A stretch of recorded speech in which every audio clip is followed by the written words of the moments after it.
Why can't I stop eating sweets when I see them?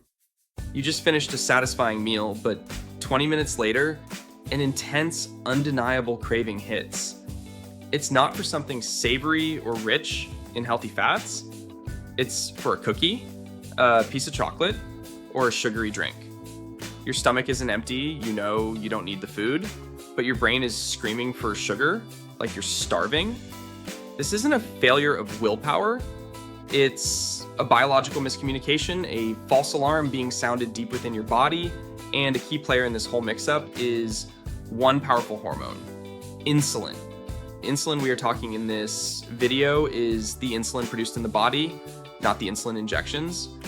That feeling of being hungry even when you're full is a frustrating paradox that many people, especially those dealing with insulin resistance, experience daily. It can create a vicious cycle where you eat, your blood sugar and insulin go up, you crave more, and you eat again, making blood sugar management feel like an impossible battle. We're going to break down why this happens. We'll explore the science behind how chronically high levels of insulin contribute to a state of perceived starvation, which can trigger intense cravings for sugar and carbs, but not so much for fat. Understanding this mechanism is the first step to breaking the cycle and regaining control. This isn't about shaming cravings, it's about decoding them. The insulin resistance paradox, swimming in fuel you can't use.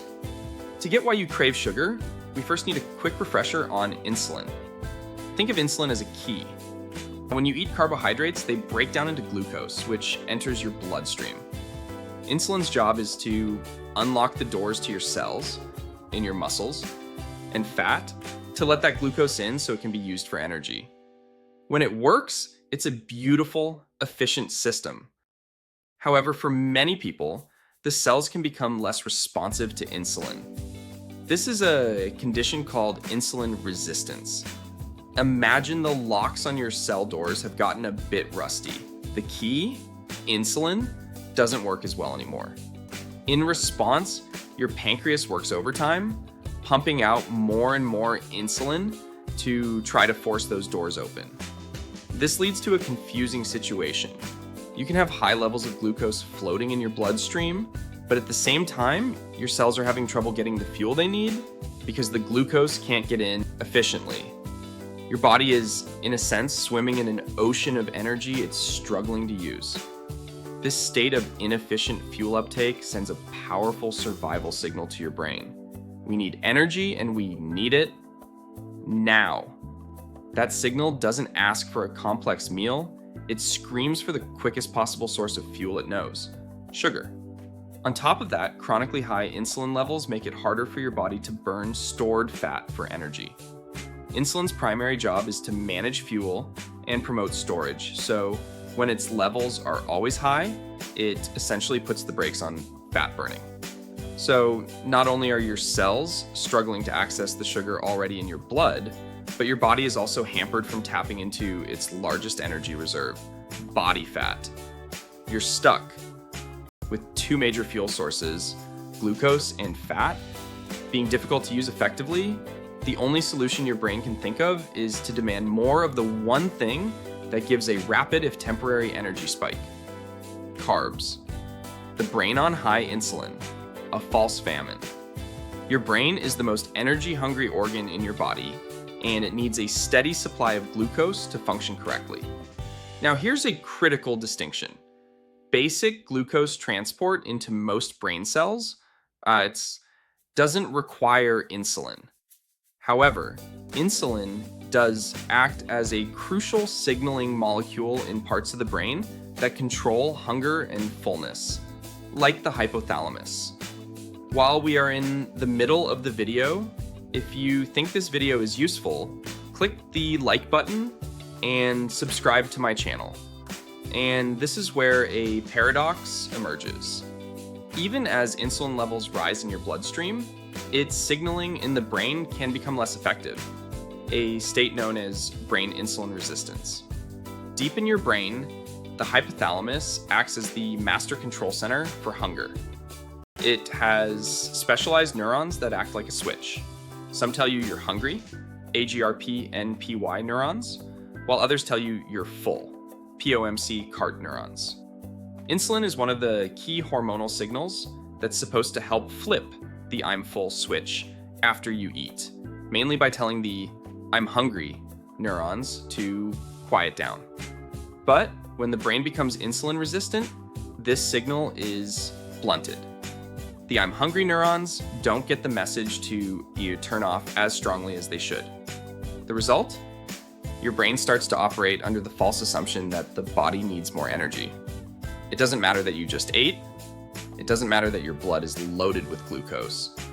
The brain's control center is receiving a garbled message, and it responds with the only tool it has, generating an overwhelming, urgent craving for food. This is why the hunger you feel with high insulin feels so different. It's not a gentle reminder, it's an intense, almost frantic demand for quick energy that can show up even right after a meal. Why sugar screams louder than fat? So if the brain thinks it needs energy, why does it specifically crave sugar and not, say, a handful of nuts or a piece of cheese? The answer lies in speed, efficiency, and the brain's reward system. First, sugar and simple carbs are the fastest acting fuel source available. They are rapidly digested, causing a quick spike in blood glucose. From the brain's famine response perspective, this is the perfect solution. Fat, on the other hand, is a slow burn fuel. Its digestion is more complex, and its conversion to energy takes longer. When your brain's alarm bells are ringing, it wants energy immediately, and sugar is the quickest way to get it. Second, some research suggests that the metabolic state itself can shift preferences.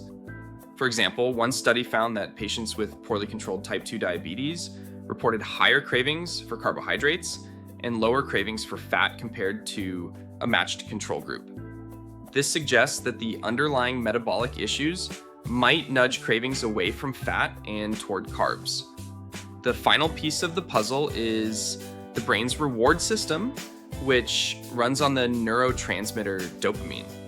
It's an emerging area of research, but studies suggest that insulin signaling and dopamine are linked. High sugar foods can trigger a release of dopamine, making you feel good. However, a state of insulin resistance might disrupt this system.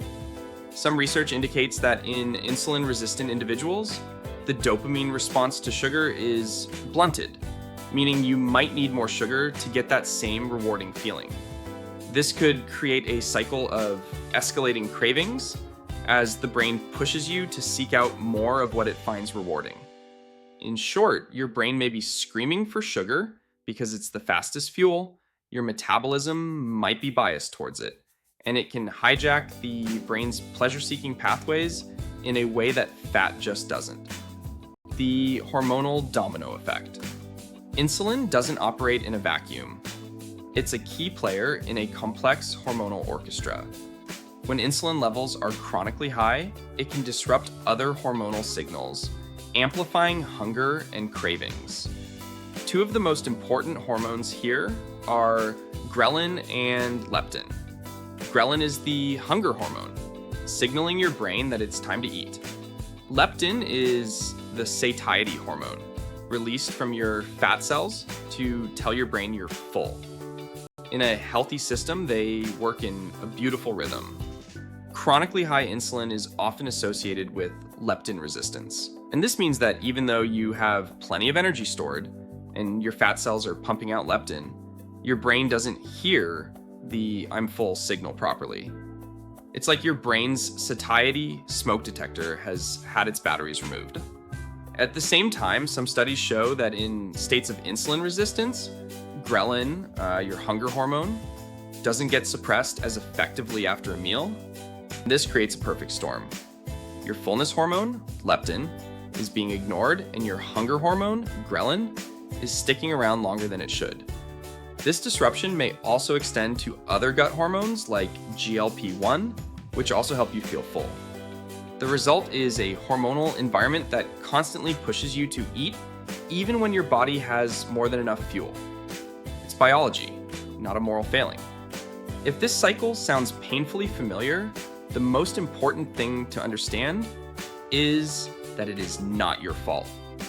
Craving sugar when you're in a state of high insulin and insulin resistance is not a sign of weak will. It's a biological, hormonal, and neurological response to a metabolic miscommunication. Your body is sending you a signal, but the signal itself is based on faulty information.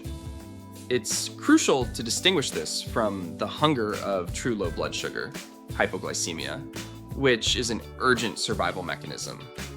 The paradox of insulin resistance is feeling ravenous even when your blood sugar is elevated because the hormonal signals for hunger are out of whack. Recognizing this frees you from the cycle of guilt that so often accompanies cravings. Instead of fighting your body, you can start working with it. The solution isn't to try harder, but to address the root cause, the metabolic dysregulation.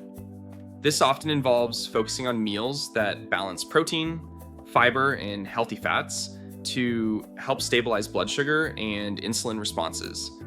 It means understanding that skipping meals can backfire, causing blood sugar swings that intensify cravings later on.